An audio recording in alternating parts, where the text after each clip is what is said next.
नमस्कार दोस्तों, मैं डॉक्टर एस.के. सचदेवा, आपके मुंह का फिजिशियन, माउथ अल्सर स्पेशलिस्ट। आज हम बात करेंगे मुंह के छालों के कारणों के बारे में। वैसे तो काफ़ी डिस्कशन गूगल पे भी अवेलेबल है, आम जनता की काफ़ी सारे कारण तो लोगों को मालूम है, लेकिन मैं कुछ चीज़ें पहले स्पष्ट करने दे देना चाहता हूँ कि छालों का सिर्फ कोई एक पर्टिकुलर कारण नहीं है, इसके बहुत सारे कारण होते हैं और किसी एक व्यक्ति में एक कारण की वजह से छाले हो सकते हैं और हो सकता है कि किसी बार बार छाले हो रहे हैं या छाले ठीक लंबे समय तक ठीक नहीं होते, हो सकता है उसमें एक से ज़्यादा कारण भी हो सकते हैं, इसी वजह से उसके छाले ठीक नहीं होते। तो मैं कोशिश वे में कि मुंह के छालों के क्या क्या कारण हो सकते हैं, अगर हम इन सब कारणों पे विचार करें और उस पर अमल करें तो शायद हमारे जो छाले हैं वो स्थायी रूप से।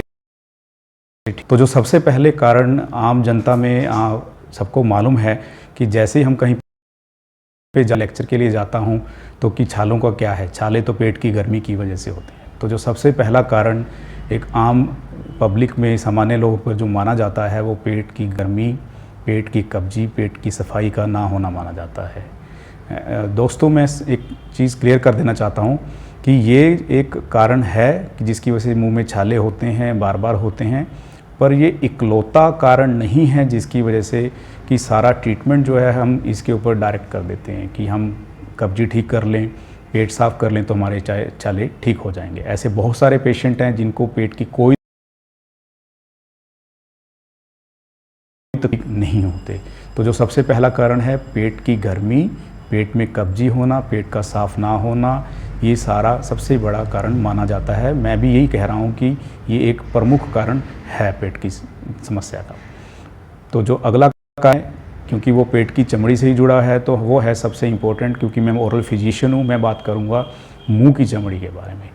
दोस्तों, मैं यहाँ पे आपको एक चीज़ बताना चाहता हूँ जो कि आम एक पब्लिक में बात नहीं की जाती कि छाले तो मुंह में हैं, लेकिन हम अपना ध्यान कहाँ लगा रहे हैं, पेट के ऊपर। डॉक्टर्स के पास जाते हैं, आप उनको बोलते हो कि मेरे मुंह में छाले हैं, वो आपका मुंह तक नहीं खुलवाते, लेकिन आपको दवाई लिख के दी जाती है। आप किसी मेडिकल वाले दोस्त से, किसी अपने जानकार से, रिश्तेदार से दवाई पूछते हो तो वो ये नहीं पूछेंगे कि मुंह में कहाँ पे छाले हैं, कितने प्रकार के छाले हैं, छाले कैसे दिख रहे हैं, छाले कब से हो रहे हैं। वो सिंपली आपको कोई ना कोई नुस्खा बता देंगे। तो मेरा यहाँ पे कहने का मकसद ये है कि जो मुंह के छाले हैं, हमें मुंह के छालों को देखना चाहिए, उसका कौन सा प्रकार है, किस वजह से है, तभी उसके ट्रीटमेंट पे काम करना चाहिए। और ये सबसे जो इग्नोर्ड पार्ट है कि हम मुंह में छाले होने के बावजूद मुंह को नहीं देखते।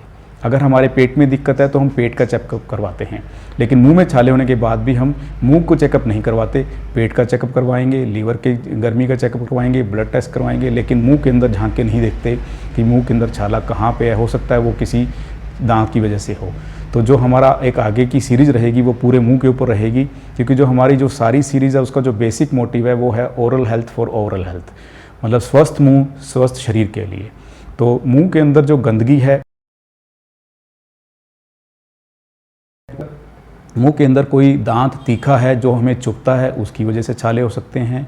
अगर हम ब्रश करते हैं, बड़ा हार्ड टाइप का या सख्त टाइप का ब्रश है, उससे छाले हो सकते हैं। बड़ा तेज़ ब्रश करते हैं तो उसकी वजह से छाले हो सकते हैं।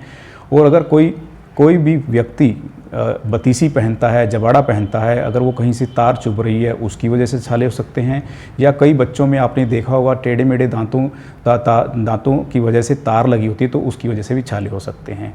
तो मुंह जो है वो अपने आप में बहुत बड़ा कारण है। मुंह की गंदगी की वजह से जो बैक्टीरिया हैं उसकी एलर्जिक रिएक्शन से भी मुंह के अंदर छाले हो सकते हैं। तो पहला पॉइंट था पेट की गर्मी, पेट की कब्जी, पेट का साफ ना होना। दूसरा, मुंह की सफाई ना होना, मुंह में होना। तीसरा जो हम बात करेंगे कि किसी के अंदर मल्टीविटामिन्स की कमी है या कोई न्यूट्रिशंस की कमी है, प्रोटीन्स की कमी है, जैसे कि zinc, folic acid, vitamins B and C, even iron की डेफिशिएंसी बहुत कॉमन मात्रा कमी सिर्फ लेडीज़ में होती है, महिलाओं में ये सामान्य तौर पे पाई जाती है। बट जो हमारा एक्सपीरियंस है वो ये डेट में बच्चों में, बुज़ुर्गों में, जेंट्स में भी खून की कमी पाई जाती है। ये एक प्रमुख कारण बन गया है मुंह के अंदर छालों का होना। तो ये तीसरा मेजर कारण है छालों का कि हमारे अंदर बॉडी के अंदर खान पान की वजह से न्यूट्रिशंस की कमी है या आयरन की कमी हो रही है। अगली मैं बात करूँगा कि अगर हमारे स्ट्रेस है या हमारी नींद पूरी नहीं होती, कोई इमोशनल स्ट्रेस है, तो स्ट्रेस के उतार चढ़ाव से भी कई लोगों को, जैसे आपने सोचा होगा कि बच्चे कहते हैं कि एग्ज़ाम टाइम में मेरे मुंह के छाले बढ़ जाते हैं। ठीक, वो है हार्मोनल चेंजेस की वजह से, जैसे कि लेडीज़ में पीरियड्स के दौरान या फिर प्रेगनेंसी में या इवन स्ट्रेस में भी हार्मोनल लेवल चेंजेस होते हैं, तो इस वजह से भी छाले आ सकते हैं। नेक्स्ट छालों का जो कारण माना जाता है वो है कि इसके अंदर कोई अगर पेशेंट तंबाकू, जर्दा, गुटखा लेता है, उसकी वजह से जो छाले हो जाते हैं वो भी एक छाले का बहुत बड़ा कारण है, और वो हो सकता है सीरियस भी हो जाएं।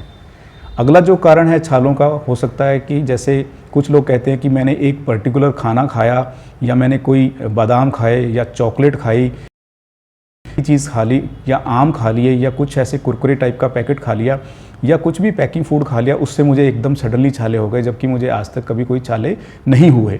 इसका मतलब ये है कि या तो उसकी मसालेदार होने की वजह से वो उसकी रिएक्शन है, या फिर उस पर्टिकुलर फूड या कैफीन है या कोई तला भुना है, उसकी जो है एलर्जिक रिएक्शन। आपने भी सुना होगा कि आजकल फल फ्रूट्स में भी कईयों को, क्योंकि बाहर जो पकाया जाता है जो केमिकल है, उससे भी रिएक्शन की वजह से भी छाले हो जाते हैं। तो ये एक मेजर कारण इनमें से छालों का आया है। छालों का कारण जो मैं बताने जा रहा हूँ, इम्यूनिटी का कम होना, जैसे कि जो हमारी मतलब रोग प्रतिरोधक क्षमता है, उसकी कमी की वजह से भी हमारे मुंह में छाले निकल सकते हैं। उससे अगला जो कारण है वो है दवाइयों के साइड इफ़ेक्ट। जैसे आपने देखा होगा काफ़ी लोग काफ़ी प्रकार की दवाइयाँ लंबे समय से लेते हैं, तो उनके मुंह में छाले आने लग जाते हैं। जैसे किसी को बैक्टीरिया, मुंह के अंदर कोई बैक्टीरिया या बॉडी में किसी वजह से उन्होंने दवाई ली, कोई जोड़ों का दर्द था या बुखार का दर्द था या कोई वैसे दर्द था, कोई पेन किलर भी लिया या कोई एंटीबायोटिक भी ली, उससे भी उनको मुँह बढ़ जाते हैं। और उससे अगली जो कैटेगरी है वो है कैंसर के ट्रीटमेंट के दौरान, जैसे कोई किसी पेशेंट को किसी भी प्रकार के कैंसर की कीमोथेरेपी, रेडियोथेरेपी के बाद जो छाले निकलते हैं, वो एक लो इम्यूनिटी की वजह से छाले निकल सकते हैं। अगली जो कैटेगरी आती है पेशेंट इम्यूनो कॉम्प्रोमाइज़ पेशेंट्स में। इम्यूनो कॉम्प्रोमाइज़ पेशेंट वो लंबे समय तक दवाइयाँ खा रहे हैं, जो ऐसी दवाइयाँ जिससे इम्यूनिटी हमारी डाउन हो, जैसे कि डायबिटिक हो गया, शुगर के पेशेंट हो गए, या कोई टीबी का पेशेंट हो गया, इनमें आम मिल जाते हैं पेशेंट हो गया ऐसे पेशेंट्स के अंदर। या फिर पेट की कोई ऐसी बीमारियां जैसे कि अल्सरेटिव कोलाइटिस बोलते हैं कि पेट में छाले हो गए हैं, अल्सर की बीमारी हो गई है, ऐसे पेशेंट्स में न्यूट्रिशन की कम छाले हो जाते हैं। अगली जो कैटेगरी है कि किसी को किसी पर्टिकुलर फूड से या किसी से एलर्जी का होना, जैसे किसी को अगर कोई डस्ट की एलर्जी है या कोई किसी के खाने की एलर्जी है। आपने देखा होगा कि आजकल एलर्जी बहुत कॉमन हो गई है। आपने ये भी सुना होगा कि किसी को गेहूं की या कनक की एलर्जी होती है, क्योंकि उसमें एक प्रोटीन पाया जाता है जो ग्लूटन के नाम से बोलते हैं, और उसको हम से भी जानते हैं। तो ग्लूटन की एलर्जी से भी किसी पेशेंट को छाले हो जाते हैं। आगे हम बात करेंगे, किसी को बुखार के बाद मुंह में कड़वाहट आ जाती है या मुंह में छाले हो जाते हैं। खासकर बच्चों में आपने देखा होगा कि जब गले में या कंठ में छाले होते हैं, उसके साथ बुखार का होना और इन ग्रंथियों का सूजना आम बात है। या कई रेयर केसेस में ऑर्गन ट्रांसप्लांटेशन, जैसे आजकल किडनी का या लीवर का ऑर्गन ट्रांसप्लांटेशन है, उसमें भी पेशेंट की इम्यूनिटी कमी होने की वजह से छाले निकल सकते हैं। धन्यवाद।